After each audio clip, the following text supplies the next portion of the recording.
This is a view of the comminuted fracture of the tibia. Secure one end of the tibia in the vise and reduce the comminuted segment to this fragment using the pointed reduction forceps. Starting on the cranial surface, drill a 2.7 millimeter glide hole perpendicular to the fracture line with the 2.7 millimeter drill bit through the appropriate double drill sleeve. Insert the 2 millimeter end of the double drill sleeve through the glide hole until the far cortex is contacted. With the 2 millimeter drill bit, create the thread hole. Countersink the glide hole.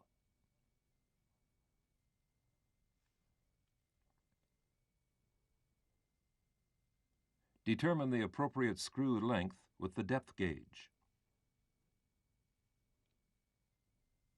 With the 2.7 millimeter tap through the double drill sleeve, cut the thread in the thread hole.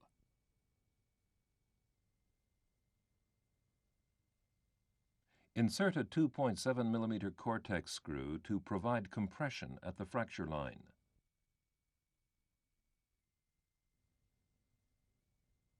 Reduce the third fracture segment with the pointed reduction forceps. Insert the second lag screw by creating the glide hole and the thread hole using the double drill sleeve. Countersinking the glide hole. Measuring the screw length. Tapping the thread hole and inserting a 2.7 millimeter cortex screw.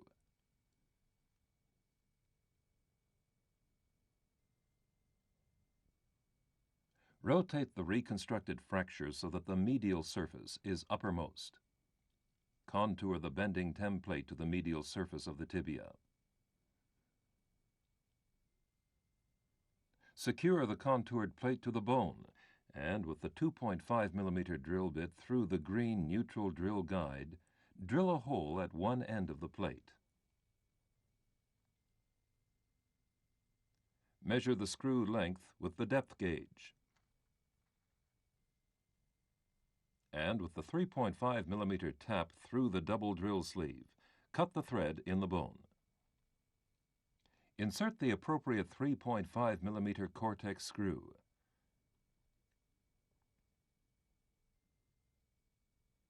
These steps are repeated at the opposite end of the plate. In each main fragment, a second screw is placed to fix the axial alignment of the bone.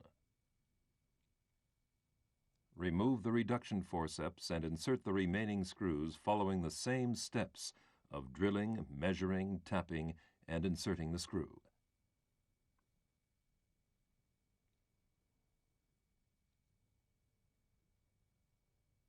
Retighten all the screws.